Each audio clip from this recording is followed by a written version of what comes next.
बेहिम्मते ने जेड़े शिकवा करन मुकद्दरां दा उगण वाले उग पैंदे ने सीना पाड़ के पत्थरां दा ते मंज़ल उत्ते तख्ती लगदी है उन्हां लोकां दे नां दी जेड़े घरों टुरदे ने नक्शा लैके सफरां दा। इस्लामाबाद दे विच लोकां दे हसदे वसदे घरां नूं उजाड़ दिता गया ते किसी ने उन्हां दी गल नहीं सुनी। दिल हिला देने वाला एक खौफनाक वाक़या भी होया कि एक बीबी डिलीवरी केस से उहदा लोकी इंतजामिया कोल गए ते आख्या कि सारा डिलीवरी केस होण दो, लेकिन उस बीबी नूं भी घसीट के बाहर लिआंदा गया ते उन्हें बच्चे नूं जन्म दिता। क्या इंसानियत की तजलील नहीं? क्या ये ह्यूमन राइट्स की वायलेशन नहीं है? पहले तुसी अब मूसा नकवी की वीडियो देखो तो अगली गल मैं फिर करांगा। इस्लामाबाद में हमारी एक क्लियर पॉलिसी आ गई है, वो ये है कि अगर गवर्नमेंट की लैंड है तो आप खुद छोड़ दें तो बेहतर है। हम बार बार वार्न कर रहे हैं सबको और इस टाइम पे एक मैसिव ऑपरेशन जा रहा है। ये नहीं हो सकता कि गवर्नमेंट की लैंड है और आप वहां बैठे हैं, ये मुमकिन नहीं है। आपने खरीदी है, नहीं खरीदी है, किससे खरीदी है या किराए पे है, ये आपका फर्ज है कि देख के जाएं कि आप जब किसी जगह शिफ्ट हो रहे हैं तो किस तरह की जगह है। तो उसके हवाले से हमारी बिल्कुल क्लियर पॉलिसी है और इंशाल्लाह ताला आपके अगर इन 1700 एकड़ों में अगर कहीं पे कोई चीज है तो वो भी साफ होगी। प्लस इस्लामाबाद में एक एक कोने में ये हम बड़े क्लियर है इस मामले में कि हमने उस पूरे इस्लामाबाद को उससे साफ करना है।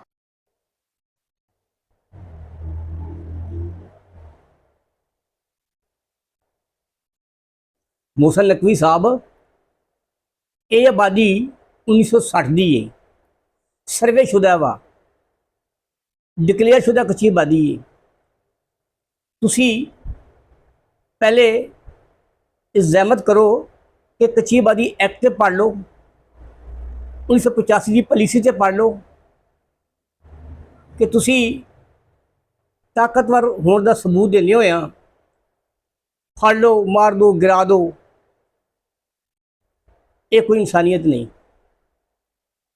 जदों भी डिकलेयर कच्ची आबादी किसी मनसूबे या प्रोजैक्ट की ज़ादे में आती है तो इंतजामिया उन्होंने मुतबादल रिहायशी प्लाट देती है, उन्होंने समान शिफ्ट करने की सहूलत भी देती है।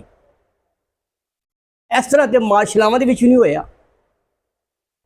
ज़ियाउल हक दे मार्शला दे विच लैलपुर की कच्ची आबादी नूं मसमार किया गया।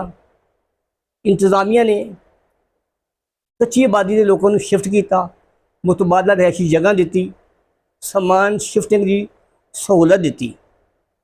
इस तरह ही बेनज़ीर दौर भी एक काम होया। लैलपुर विच कमिश्नर तस्लीम नूरानी ने कच्ची आबादी के लोगों को मुतबादला रिहायशी प्लाट दिते। कि तुसी कह रहे हो कि सरकारी ज़मीनों ते कब्जा वा, कच्ची आबादियां नूं कब्जा माफिया कहने वाले मैं आखांगा कि वो एमकां की जन्नत से रहंदे ने। ये डिकलेयर कच्ची आबादी ने, डिकलेयर कच्ची आबादियां के लोगों को अगर तुसी उठाओगे तो थानू मुतबादल रिहायशी प्लाट देने पैणगे। ये पाकिस्तान का कानून आ। चादर और चार दीवारी का तहफ़्फ़ुज़ फराहम करना रियासत की जिम्मेदारी है। मोहतरम मूसा नकवी साहब इस टाइम तुसी ताकतवर हो तो पावर च हो। मैं थानू रिक्वेस्ट करांगा कि कच्ची आबादी एक्ट पढ़ो। डायरैक्टर जनरल कच्ची आबादी एक अदारा वा, DG कच्ची आबादी दे नाल मीटिंग करो तो फिर अगे गल करया करो। हवा दे विच फैर ना मारो। किसी का घर ढाना, चादर और चार दीवारी का तहफ़्फ़ुज़ पमाल करना, ये ह्यूमन राइट्स की वायलेशन है। अज मैं आखांगा कि कित्थे गईयां इंसानी हकूक दियां दावेदार तंजीमां, कित्थे गईयां पोलिटिकल पार्टियां जिहड़ी गरीबां नाल हमदर्दी जतांदे हुंदे सी वोट लैण लई। अज ਸਿਵਾਏ ਅਵਾਮੀ ਵਰਕਰ ਪਾਰਟੀ ਦੇ ਜਾਂ ਪੀਟੀਆਈ ਦੇ ਜਾਂ ਇੱਕ ਦੋ ਹੋਰ NGOs ਦੇ ਕਿਸੇ ਬੰਦੇ ਨੇ ਉਹਨਾਂ ਗਰੀਬਾਂ ਨਾਲ ਹਮਦਰਦੀ ਨਹੀਂ ਕੀਤੀ।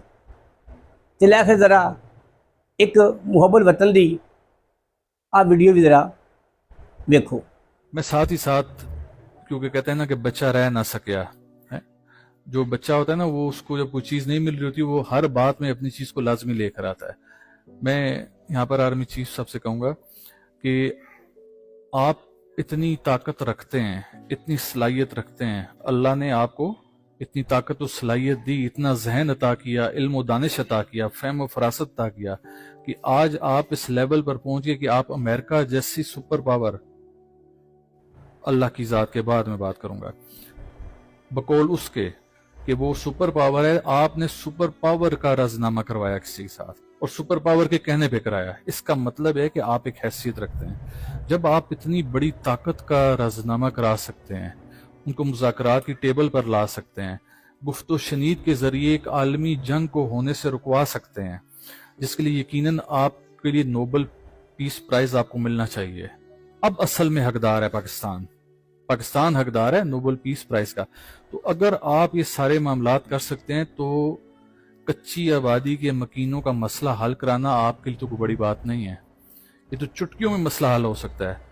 आपने अपनी जुबान को सिर्फ एक जुम्बिश देनी है तो आपके लिए ढेरों सदाएं और दुआएं बुलंद होंगी। आज देखें, अगर मैं इस हुकूमत का नाकिद हूं या इससे इख्तलाफ भी रखता हूं, लेकिन आज फिर भी मैं हुकूमत के लिए दुआ गो हूं कि उन्होंने खैर का अमल किया। तो आर्मी चीफ साहब यकीन जाने कि अगर आपने इन कच्ची आबादी के गरीब लोगों का, इन मुस्तहकीन का मसला हल करा दिया तो बेशुमार दुआएं आप लेंगे। तो आज जो अल्लाह ने आपको मुकाम अदा किया, हो सकता है कि अल्लाह ताला इससे भी ज़्यादा बड़ा मुकाम अता फरमाए। तो लिहाजा कोशिश करें कि लगे हाथों, जहाँ पर आप इतने अच्छे अमाल करें, आप लगे हाथों ये अमल भी करते जाएं कि अब भी देर नहीं हुई। गो कि बहुत से लोग उनके घरों को इस सफ़ाहस्ती से मिटा दिया गया, लेकिन बाज़ ऐसे होता है कि बहुत से लोगों की कुर्बानी के बाद कुछ दूसरे लोगों के लिए मामलात आसान हो जाते हैं। ऐसे ही होता है। पाकिस्तान बनने के लिए जिन लोगों ने कुर्बानी दी, अगर वो ये कहते कि जी असी तो कुर्बान हो गए, हुण पाकिस्तान बढ़न ना के फायदा नहीं, वो तो कुर्बान हो गए, लेकिन पाकिस्तान बनने के बाद कम से कम हम जैसे लोगों के लिए आज़ादी के साथ अल्लाह का नाम लेना आसान हो गया। तो लिहाजा जो लोग चले गए, जिनके घर में शुमार हो गए, उन्हें कुर्बानी दे दी, अब उनकी कुर्बानी के जरिए ही ऐसा हो सकता है कि उनकी कुर्बानी रंग ले आए। या आर्मी चीफ साहब, आप उनकी कुर्बानियों को एक रिवार्ड दें, एक अजर दें, और उनकी कुर्बानियों को देखते हुए कोशिश करें कि जो लोग बच गए हैं, आप आके इनके हालात चेक कर लें कि कितने अमीर लोग हैं, कितनी स्टील मिल के मालिकान है, कितनी फ्लोर मिलें इनकी चल रही हैं, या कितने ईंटों के भट्ठे इनके चल रहे हैं। ये वो लोग नहीं हैं। ये लोग दिन की उजरत कमाते हैं तो शाम को अपना घर गुजारा चलाते हैं।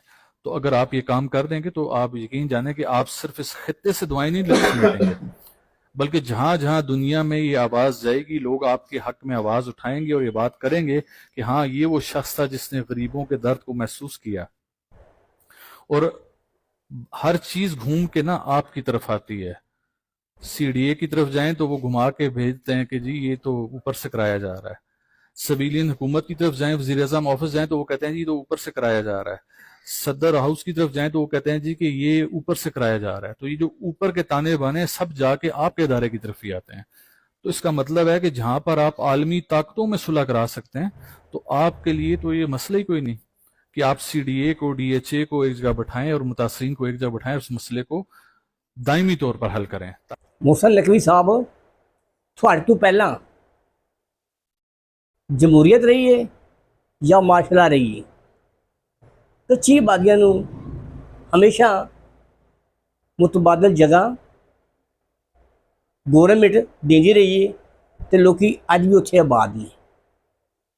ਇਸ ਟਾਈਮ ਜੇ ਤੁਹਾਡੀ ਧੌਣ ਦੇ ਵਿੱਚ ਸਰੀਆ ਆਇਆ ਵਾ ਤੇ ਖੁਦਾਰਾ ਜ਼ਰਾ ਕੱਚੀ ਆਬਾਦੀ ਐਕਟ ਪੜ੍ਹ ਲਓ, ਜੀ ਕੱਚੀ ਆਬਾਦੀ ਨਾਲ ਮੀਟਿੰਗ ਕਰ ਲਓ, ਤੁਹਾਨੂੰ ਪਤਾ ਲੱਗੇ ਸਰਵੇਸ਼ੁਦਾ ਡਿਕਲੇਅਰ ਸ਼ੁਦਾ ਕੱਚੀ ਆਬਾਦੀਆਂ ਨੂੰ ਕਦੀ ਵੀ ਕਿਸੇ ਨੇ ਨਜਾਇਜ਼ ਕਬਜ਼ਾ ਮਾਫੀਆ ਨਹੀਂ ਆਖਿਆ। ਹਾਂ, ਗੌਰਮੈਂਟ ਦੇ ਕਿਸੇ ਪ੍ਰੋਜੈਕਟ, ਕਿਸੇ ਮਨਸੂਬੇ ਦੇ ਵਿੱਚ ਜੇ ਕੋਈ ਕੱਚੀ ਆਬਾਦੀ ਆਉਂਦੀ ਹੈ ਤੇ ਇੰਤਜ਼ਾਮੀਆ 1985 ਦੇ ਸਰਵੇ ਦੀ ਰਿਪੋਰਟ ਨੂੰ ਮੱਦੇਨਜ਼ਰ ਰੱਖਦੇ ਹੋਏ ਉਹਨਾਂ ਲੋਕਾਂ ਨੂੰ ਮੁਤਬਾਦਲ ਰਿਹਾਇਸ਼ੀ ਪਲਾਟ ਦਿੰਦੀ ਹੈ, ਉਹਨਾਂ ਨੂੰ ਸਹੂਲਤਾਂ ਦਿੰਦੀ ਹੈ, ਉਹਨਾਂ ਨੂੰ ਟਰਾਂਸਪੋਰਟ ਦੀ ਸਹੂਲਤ ਵੀ ਦਿੰਦੀ ਹੈ, ਸਮਾਨ ਸ਼ਿਫਟ ਕਰਨ ਦੀ ਸਹੂਲਤ ਵੀ ਦਿੰਦੀ ਹੈ। ਇਹ ਪਾਕਿਸਤਾਨ ਦੇ ਵਿੱਚ ਹੈ ਸਹੂਲਤ ਤੇ ਗੌਰਮੈਂਟ ਦਿੰਦੀਆਂ ਰਹੀਆਂ ਵਾ। ਚਾਦਰ ਔਰ ਚਾਰ ਦੀਵਾਰੀ ਦਾ ਤਹਫ਼ੁਜ਼ ਜਿਹੜਾ ਰਿਆਸਤ ਦੀ ਅਵਲੀਨ ਜ਼ਿੰਮੇਦਾਰੀ ਹੈ। ਤੇ ਮੋਹਸਨ ਨਕवी ਸਾਹਿਬ ਹੌਲਾ ਹੱਥ ਰੱਖੋ, ਉਹ ਨਾ ਹੋਵੇ ਕਿਸੇ ਗਰੀਬ ਦੀ ਬਦਦੁਆ ਤੁਹਾਨੂੰ ਲੈ ਪਵੇ। ਖੁਦਾਰਾ ਸੋਚੋ ਸਮਝੋ, ਇਕਤਦਾਰ ਇਖਤਿਆਰਾਤ ਆਣੀਆਂ ਜਾਣੀਆਂ ਸ਼ਮਾਂ ਨੇ ਤੇ ਗਰੀਬਾਂ ਦੇ ਸਿਰਾਂ ਤੇ ਦਸਤੇ ਸ਼ਫਕਤ ਰੱਖੋ। ਇਹ ਪਾਕਿਸਤਾਨੀ ਨੇ, ਇਹ ਮੁਹੱਬਿਲ ਵਤਨ ਨੇ, ਇਹ ਮਿਹਨਤ ਕਸ਼ ਨੇ। ਪਾਕਿਸਤਾਨ ਦੀ ਤਾਮੀਰ और ਤਰੱਕੀ ਦੇ ਵਿੱਚ ਇਹਨਾਂ ਮਜ਼ਦੂਰਾਂ ਦਾ ਖੂਨ ਪਸੀਨਾ ਸ਼ਾਮਿਲ ਹੈ। ਤੇ ਮੈਂ ਤੁਹਾਨੂੰ ਰਿਕੁਐਸਟ ਕਰਾਂਗਾ ਕਿ ਖੁਦਾਰਾ as soon as possible immediately provide the alternate plots Muslim colonies affected of Muslim colony Islamabad। Muslim colony Islamabad के मुतासरीन नूं मुतबादल रिहायशी प्लाट दो ताकि ये लोग अपना सिर छुपाने की जगह बना सकन। जिवें जिवें पाकिस्तान, जिवें सोना देश पंजाब।